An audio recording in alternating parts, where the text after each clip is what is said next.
স্বর্ণ মুদ্রা। মনে হচ্ছে আরো পাওয়া যাবে, চলো।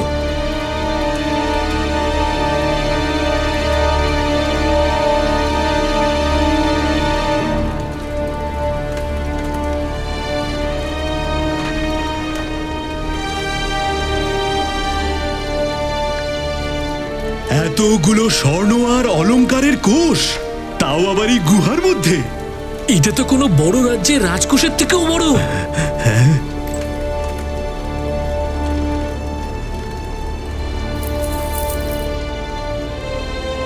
এত বড় সোনার ভান্ডার, এটা তিনজন ভাগ করে নিয়ে রাজা মহারাজার মতো থাকবো।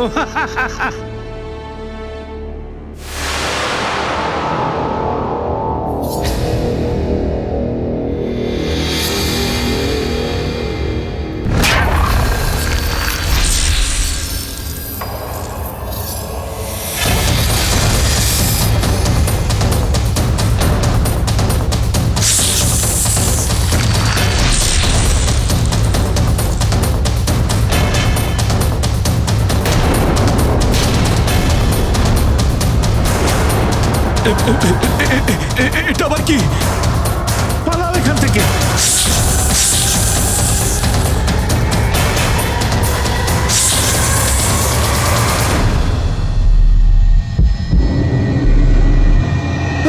এ তো সাক্ষাৎ মৃত্যু।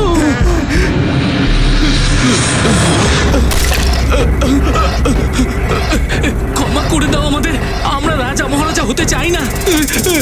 আমরা আর এখানে আসবো না, ক্ষমা করে দাও। আসবো না এখানে। আমাদেরকে ছেড়ে দিন। আসবো না এখানে। আমরা এখানে আসবো না। যেতে দাও আমাদের। আজকে সত্যিই আমার তোমাদের একসঙ্গে পেয়ে আমার খুব আনন্দ হচ্ছে। আচ্ছা, এমনটা করলে হয় না? সবাই একসঙ্গে ভোজন করি। তাহলে তো খুবই আনন্দ হবে। আসুন পিতা, বসুন।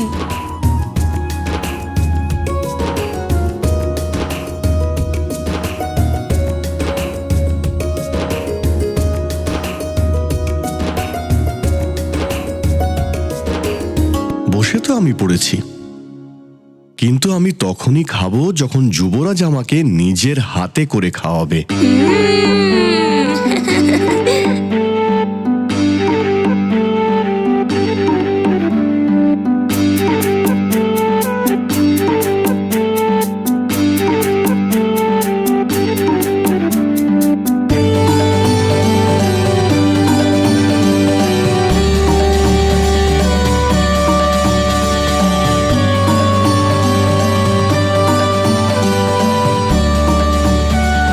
প্রণাম মহারাজ।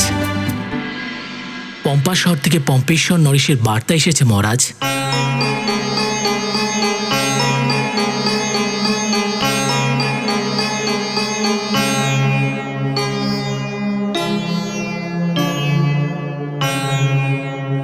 মহারাজ কেশরী, খুব দুঃখের সঙ্গে আপনাকে এটা জানাচ্ছি যে আমার স্ত্রী পম্পাশরের মহারানী প্রভাবতী, যিনি গর্ভবতী ছিলেন, উনি কাল রাতে পুত্র সন্তান জন্ম দেওয়ার সময় প্রসব পীড়ায় প্রাণত্যাগ করেছেন। ওনার শেষকৃত্য কাল সম্পন্ন হবে। এটা তো খুবই বেদনাদায়ক সংবাদ। হ্যাঁ অঞ্জনা, এটা সত্যি বেদনাদায়ক। পম্পাশর নরেশ সত্যি কতটা দুর্ভাগ্যবান আর কতটা অভাগা ওই বালক, যে জন্মানোর পরেই তার মাতা প্রাণ ত্যাগ করেছেন। এ সব কিছু ভাগ্যের খেলা স্বামী। হে ভগবান, আপনাকে অনেক অনেক ধন্যবাদ জানাই যে অনেক কঠিন পরিস্থিতির পরেও আমার পরিবার ভালো আছে। আর আমি সত্যি কৃতজ্ঞ যে আমি তোমার মতন স্ত্রী পেয়েছি আর হনুমানের মতো পুত্র পেয়েছি। তোমাদের দুজনকে ছাড়া তো আমি বেঁচে থাকার কথা ভাবতেও পারি না। তোমরা কাছে থাকলে যে সুখ পাই তার কাছে তো স্বর্গের সুখ তুচ্ছ অঞ্জনা।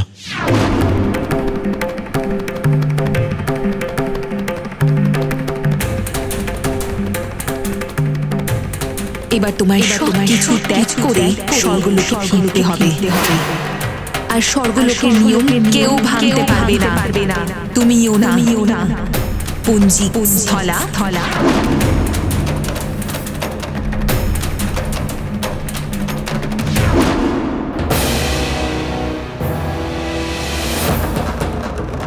মুক্তোর মালার মতো আমার পরিবার, একে আমি বিচ্ছিন্ন কিছুতেই হতে দেব না। আমার পরিবারের সুখের জন্য আমি দেবরাজ ইন্দ্রের মুখোমুখি হব। দেবরাজ ইন্দ্র আর উর্বশী যাই করুক, আমি আমার পরিবারকে ছেড়ে কোথাও যাব না।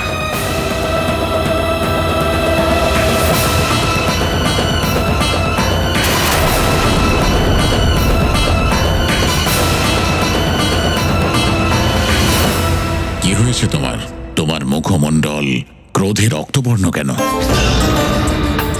পুঞ্জিক স্থলা কোথায়? ও আসেনি দেবরাজ। ওর কাছে আপনার আদেশের কোনো মূল্য নেই। ও আপনার জন্যই বার্তা পাঠিয়েছে যে বলে দিও দেবরাজকে, একজন মা হওয়ার সুখের কাছে স্বর্গের সুখের কোনো মূল্য নেই।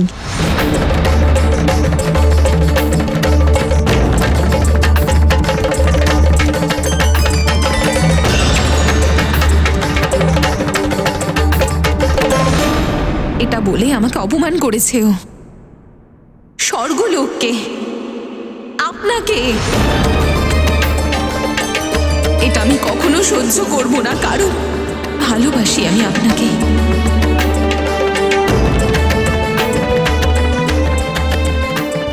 নিজের স্বর্গলোককে ভালোবাসি। আপনাকে স্বর্গের মাহাত্ম্যকে বজায় রাখতে হবে দেবরাজ। পুঞ্জিক স্থলাকে স্বর্গলোকে ফিরিয়েই আনতে হবে। হ্যাঁ, পুঞ্জিক স্থলাকে স্বর্গে ফেরত আনতেই হবে। ও স্বর্গের নিয়ম ভেঙেছে, আমরাও স্বর্গের নিয়ম পালন করব না। এখন থেকে আমরা সব অপ্সরারা অপ্সরা ধর্মের পালন করব না। হ্যাঁ, আমরাও অপ্সরা ধর্ম পালন করব না।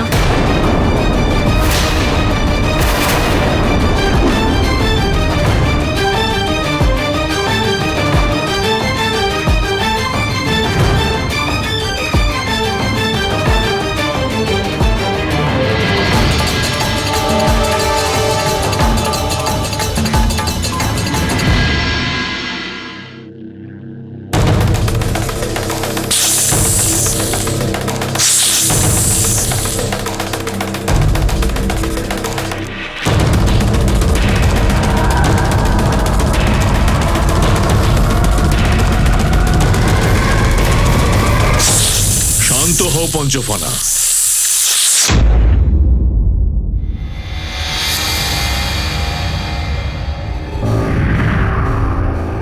প্রণাম দৈত্যগুরু শুক্রাচার্য।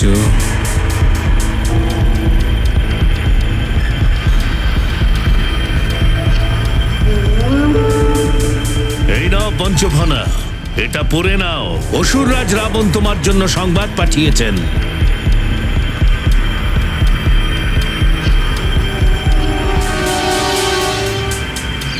পঞ্চফনা, লঙ্কেশ্বর রাবণের আদেশ হলো সুমেরুতে হনুমান নামে এক বানর বালক আছে। সে অসুরদের পরম শত্রু। সে বৃক্ষাসুর আর চক্রাসুরকে মেরে ফেলেছে। ওকে দিব্য বর দান করেছে দেবতারা। সুমেরুতে নিযুক্ত আমার গুপ্তচর অতিবল আমায় বলেছে যে সূর্যকে খেয়ে ফেলেছিল।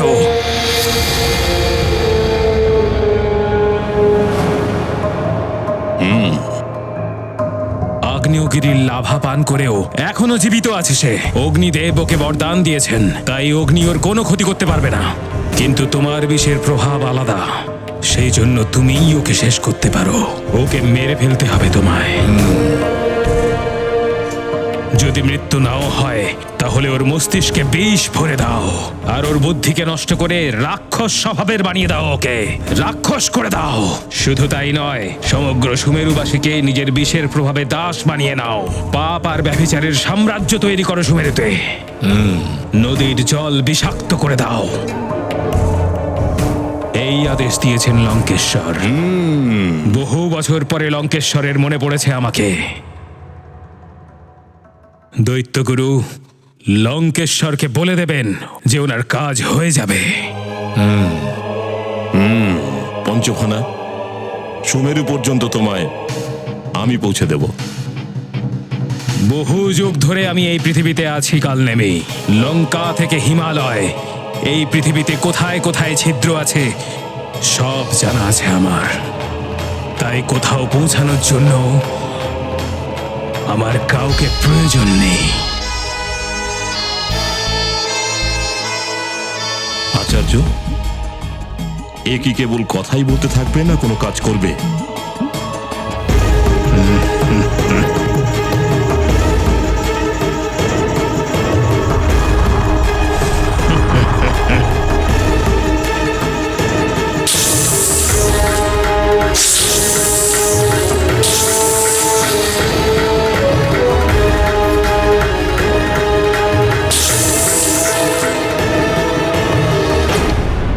কালনেমি, সুমেরু গিয়ে অতিবলকে জানিয়ে দাও পঞ্চফনার কথা।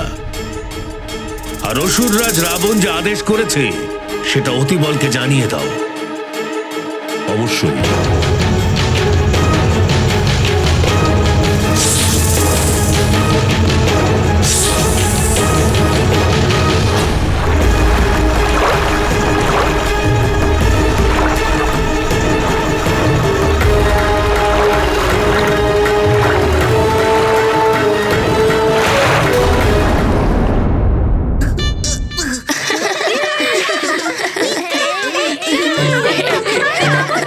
আমাকে দাও, আমাকে দাও।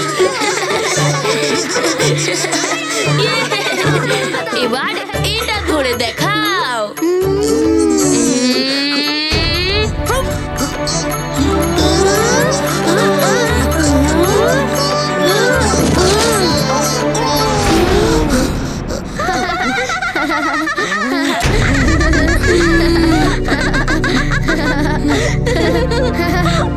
অতিবল পড়ে গেছে।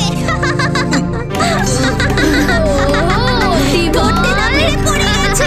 অতিবল পড়ে গেছে।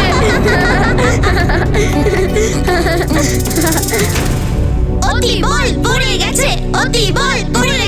অতিবল পড়ে গেছে। অতিবল পড়ে গেছে। অতিবল পড়ে গেছে। অতিবল পড়ে গেছে। পড়ে গেছে। হ্যাঁ, অতিবল পড়ে গেছে। হাসো, আরো হাসো। এরপরে তোমাদের সবাইকে আমি কাঁদাবো, তারপরে সবাই তোমরা কাঁদবে, আর আমি তখন খুব হাসবো। এবার থামো মিত্র। কারুর ওপরে হাসা ভালো কথা নয়। অতি বলো আমাদের মিত্র।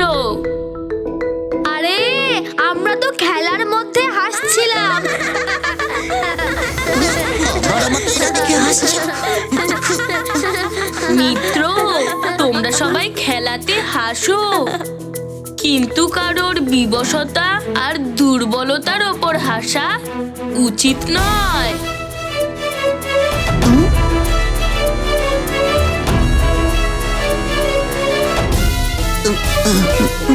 মিত্র হনুমান উচিত বলছে মিত্র।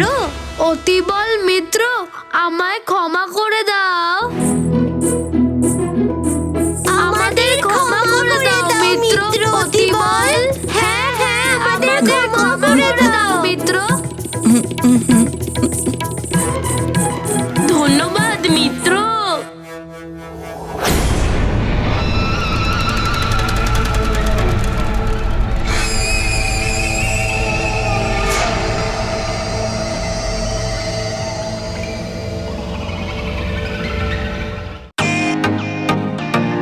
ওয়েলকাম টু বিটেন world. How may I assist you? নতুন ফ্ল্যাটের জন্য একটা স্ট্যান্ড ফ্যান আর কুলার নেব। এই পচা গরম থেকে একটু স্বস্তি চাই। বাজার চলতে সব ব্র্যান্ড আর ভরসাযোগ্য নয়। তার জন্য তো আমাদের ফ্যান আছে, all purpose bullet table fan, ceiling fan. আমাদের সিলিং ফ্যান কিন্তু 30 মাসের ওয়ারেন্টি সহ পাওয়া যায়। আছে ফারাটা 2 বছরের ওয়ারেন্টি, 17 থেকে 20 মিটার এয়ার ফ্লো, মধ্যবিত্তের সাধ্যের মধ্যে একমাত্র ভরসাযোগ্য ব্র্যান্ড বিটেন। আমাদের কুলারের কিন্তু অনেক range, 45 litres, 50 litres, 70 litres, 90 litres, 110 litres. Honeycomb সহযোগে ব্রিটেনের সব কুলারের ওয়ারেন্টি 1 বছর। চেনা হাওয়ায় অচেনা অনুভূতির জন্য একমাত্র আদর্শ ব্রিটেন। গরমে স্বস্তি পেতে ব্রিটেনের ফ্যান হোক বা কুলার, আজই আনুন বাড়িতে। Britain, digitally yours.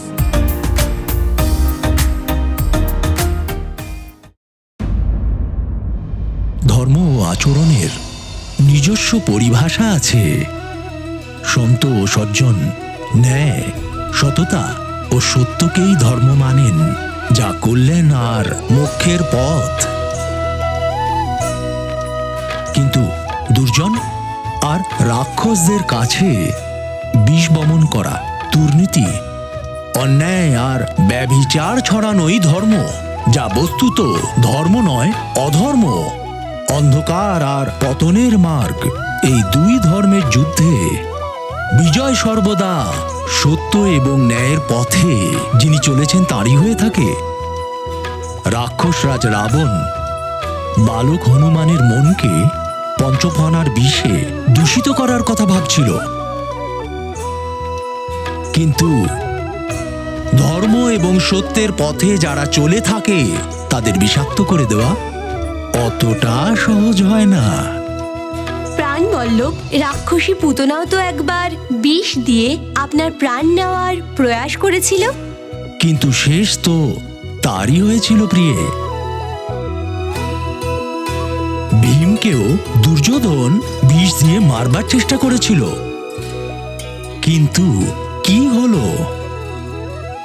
ভীম সহস্র হাতির শক্তিতে সজ্জিত হয়ে ফিরল, আর শেষে দুর্যোধনের মৃত্যু ভীমের হাতেই হয়েছিল।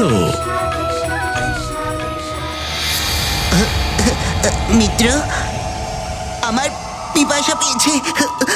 আমি ওখানে ওই নদী থেকে জল খেয়ে এক্ষুনি আসছি।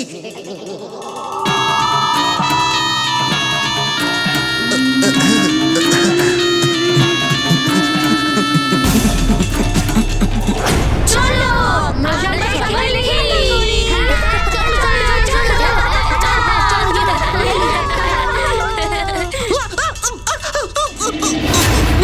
কি বুঝলি রে অতিবল? লঙ্কেশ দশানন রাবণ মহাবলশালী পঞ্চফনাকে সুমেরুতে পাঠিয়েছেন এই বানর বালক হনুমানকে শেষ করার জন্য, আর সুমেরুর অধিবাসীদের বুদ্ধিকে তার বিষের দ্বারা ভ্রষ্ট করার জন্য। দারুণ খবর অতিবল। অতিবল, এখন তোমায় যে কোনো ভাবে এই বানর বালককে খেলার জন্য নদীর পাশে নিয়ে আসতে হবে, কেননা পঞ্চফনা নদীর মধ্যে দিয়েই আসবে। বুঝতে পেরেছি অতিবল। হনুমান সমাপ্ত।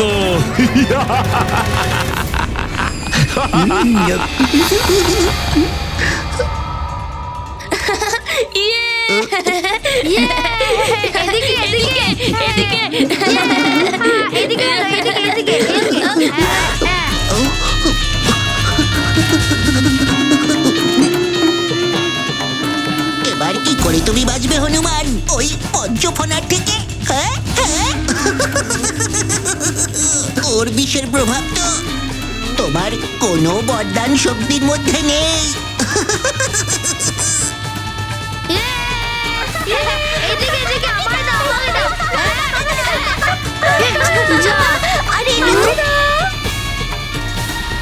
ছোড়ো ছোড়ো ছোড়ো ছোড়ো ছোড়ো, এদিকে ছোড়ো।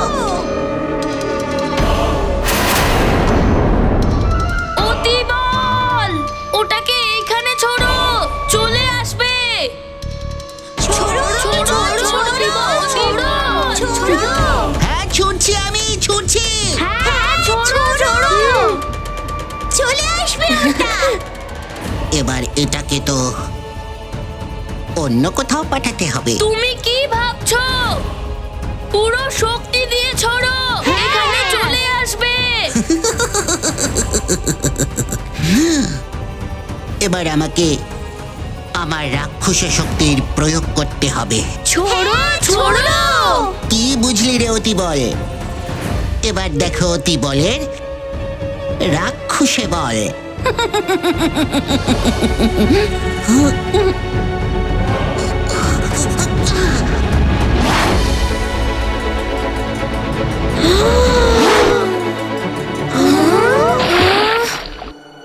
এত শক্তি অতি বলের মধ্যে, এত শক্তি!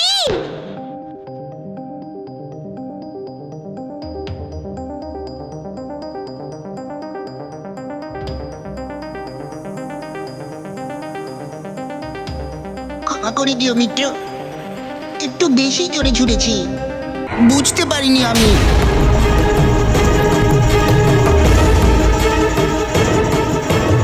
এবার কে তুলবে ওটা? অনেক দূরে চলে গেছে যে।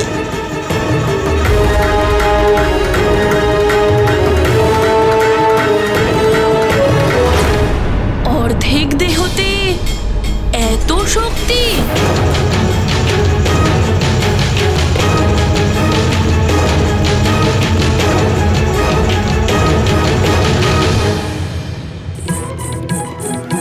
কোনো ব্যাপার না, আমি ওটাকে তুলে নিয়ে আসছি। যাও হনুমান, যাও নিয়ে এসো।